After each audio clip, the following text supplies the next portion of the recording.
Hello and welcome to Season 5, Episode 7. If you're brand new, please watch the time-lapse map base tour episode. But otherwise, this episode, we are going to make a mall. But before we get to that, I always want to make sure my military is topped off, but my magazines are low on production because we are low on tar, because we are low on coal.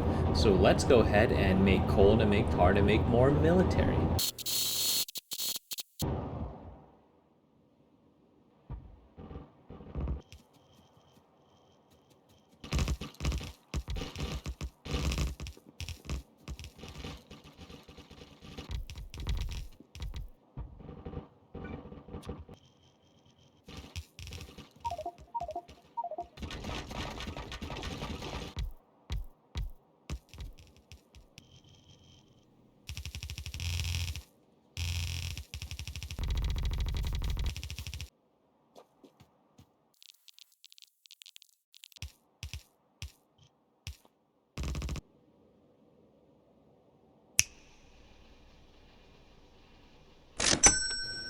Well, I wish I could say this was it for the build, but I mixed up the coal and the excess byproducts belt, so I have to clean up some of this mess.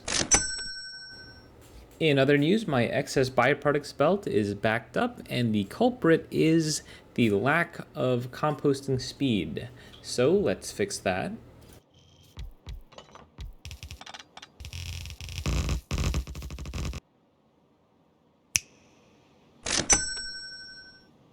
And after that hard work, I am rewarded with a disco party. Anyways, let's check off coal, tar, military. And next up, let us work on the mall. Alright, so here I am in the test world, just getting my basic bearings with the transport drones mod. For those of you who have never used it before, I'll give you a quick 30-second review of how it works. So basically you have your requester and your provider stations as well as gas stations. Gas stations provide your transport drones with gasoline and they will pick it up automatically. Requesters request a specific item that you set and providers provide whatever's inside them. Otherwise you really just place all these down and it just kind of works. I tried to be all complicated with having a bunch of universal inputs, but in the end I opted for simplicity instead, by just connecting them all up individually. And here is a very basic setup, providing all the materials used to create the first two inserters. And this will be the model that I build my terrible mall out of.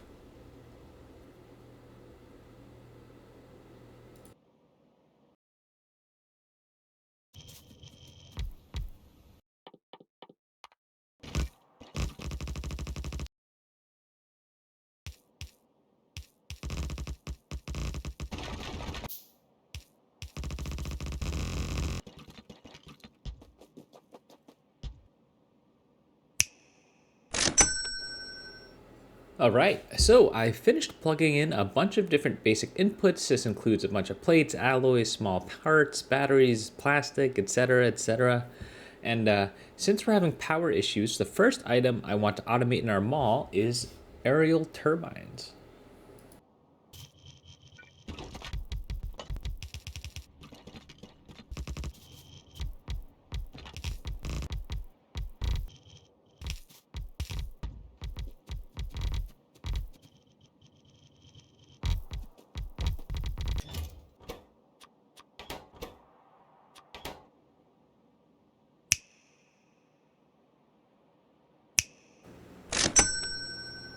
Oh my god. These transport drones are so cool. This is actually my first time ever using transport drones, and I love just watching them zip around. Also, so easy. They truly are like in between city block trains and just logistics spots, and they're just so cool. So cool. They have their own lights. Check this out. Now we're nighttime, and they look so cool. I'm so excited to expand this mall out a little bit. What's up, my microwave?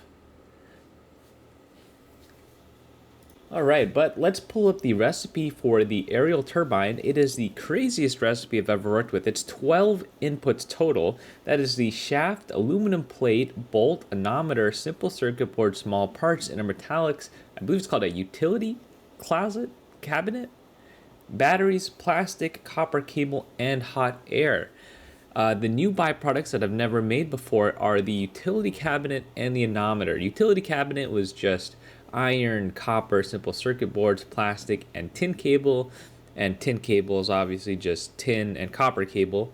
The anemometers themselves are just made with plastic and small parts. But that's enough about how to make aerial turbines.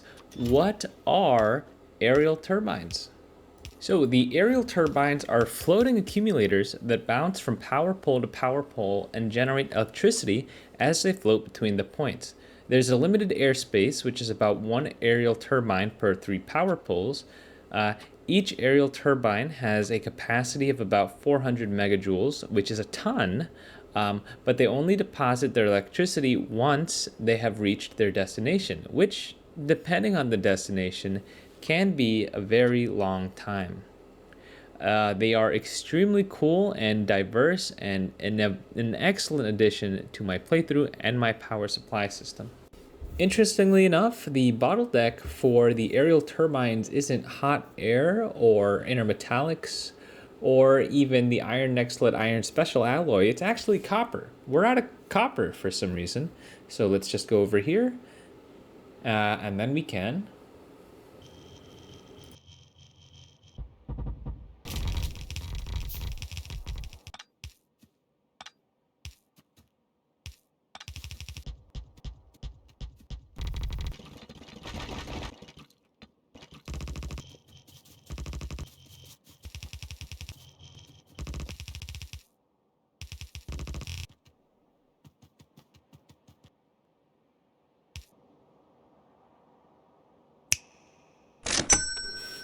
All right, and now we have more copper.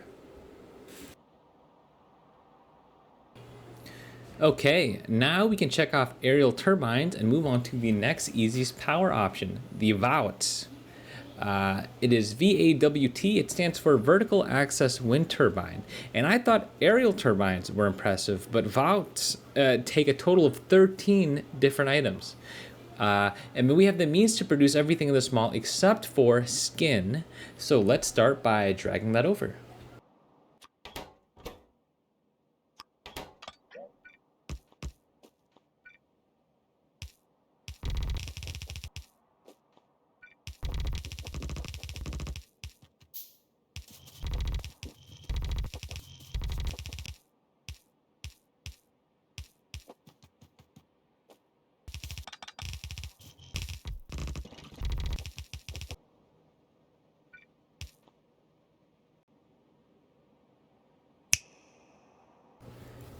And now we have skin. Let us build the VAWT.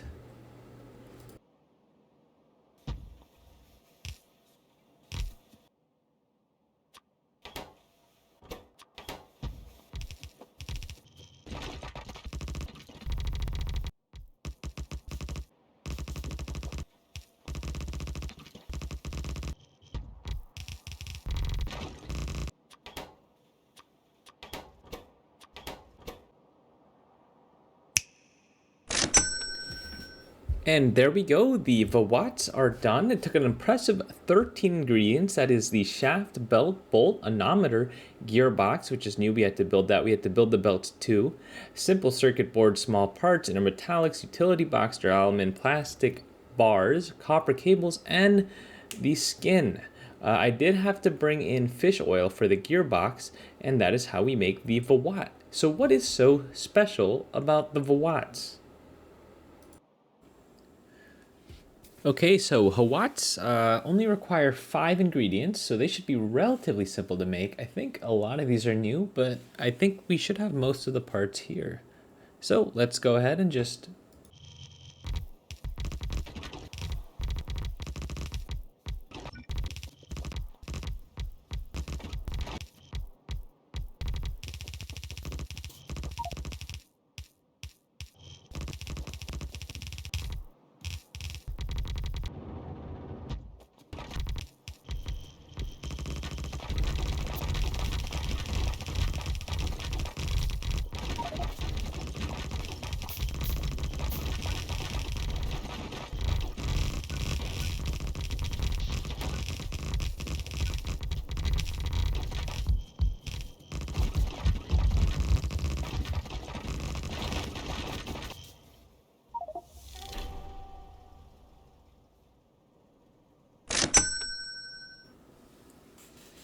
Yeah, that did take me about 13 hours. I mean, it doesn't look like that much work, but actually it was a ton of work. Obviously, just building this, planning it out, trying to fit everything in as many different places as possible, but also the fact that I had to belt a ton of stuff and pipe a lot of stuff from my base to this area. I also extended it to the lab area as well. So like that road that leads off to the left goes to my lab area, and it was massive. This took a long, long time to make, which is surprising because I mean I thought it would be really quick, but if you look at the recipe, right, we have the HAWT, which only takes 5 objects, right? You're like, oh, that's not going to take long. There's a rotor, a nacelle, an anemometer, and a wind vane, and a tower.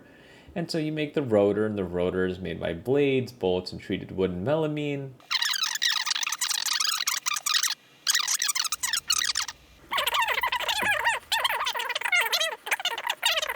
There ended up being some long chains at the end, is all I'm saying. So why did I spend so much time building the HAWTs and VAWTs, and was it worth it? The answer is probably yes, hopefully. They have an average output of 4 and 5 megawatts, so literally about 10 times more energy efficient space-wise. They output 10 times more energy than the fish turbine, and they also have lower variances at 50 and 70%, meaning that, well, they will have lower highs and higher lows. It just means they're more stable. The fish turbine's 90% variance is ridiculous because that means you have a lot of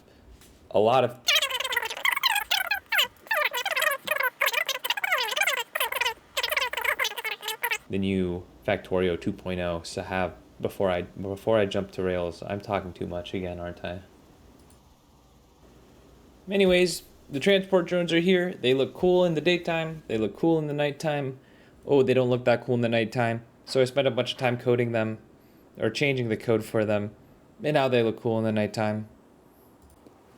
But anyways, that brings us to the end of the episode. We did a lot of alternative energy here. We got 3 new sources of power, which should keep us renewable forever. Go green. Yeah, I mean, I want to thank you. Enjoy the B-roll while I thank my patrons. Cody the Codfish Sample, Psych Manon, Zark, John Boy, Arrow 6, Hollow, and Sterling.